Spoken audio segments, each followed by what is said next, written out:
Thanks for joining us for 2 News at 6. An unlikely group taking care of a stretch of highway right near the NSA data center. The group, Restore the Fourth, is protesting intrusive government surveillance. Christine McCarthy is covering that story tonight in Bluffdale. Christine, was it a difficult process for this group to adopt that part of the highway?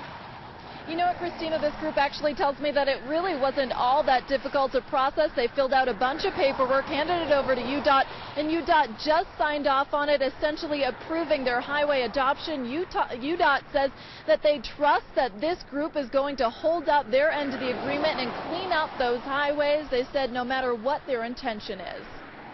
It's Restore the Fourth because we are out there fighting to restore fully our Fourth Amendment rights. If you haven't heard of Restore the Fourth Utah, you just might see their name soon. To be able to have that visibility, have our name out on the road, have people seeing that and wondering what it is that we are.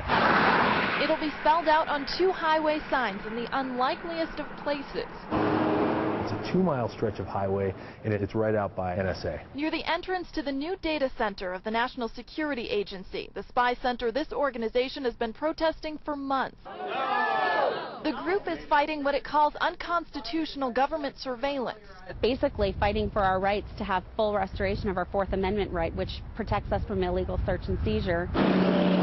And they've just reached a 2-year agreement with the Utah Department of Transportation to adopt the 2 miles of prime highway along State Road 68 between mileposts 34 and 36.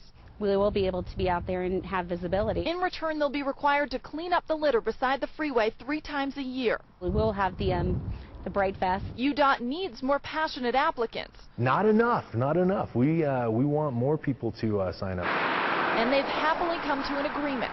We don't get involved in any of the political issues behind, a group or a petition. What we care about is that, first, that they're following safety protocol, and then secondly, that they're actually doing the work. During their Independence Day protest in the same area, Restore the Fourth Utah was kicked off the land. Now they have every right to be there, and they will. With our garbage bags and our signs.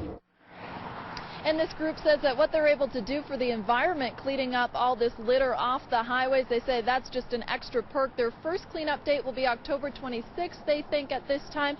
At that point, they'll have to complete that cleanup project, and then UDOT will go ahead and order the signs. It will take about a month or so after that for those to be installed on the side of the road. We did reach out to the NSA, and they told us, quote, highway adoptions are not part of NSA's federal mission. Back to you in the studio. All right, Christine, thanks. Group that's against the National Security Agency and its big building in Bluffdale has chosen a unique way to demonstrate garbage removal. News specialist Andrew Adams.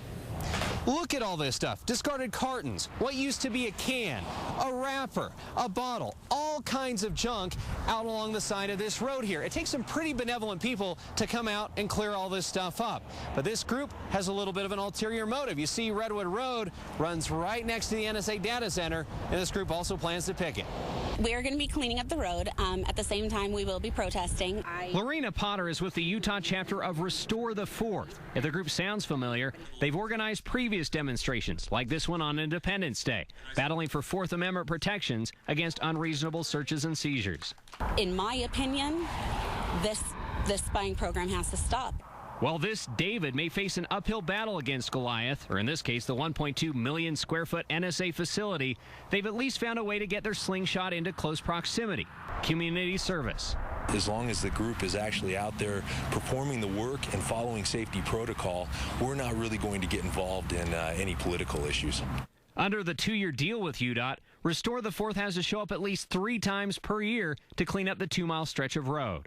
I'm hoping that we can actually do it a lot more often than that. In exchange, Restore the Fourth gets its own Adopt a Highway signs, an opportunity to regularly spread its message close to NSA territory.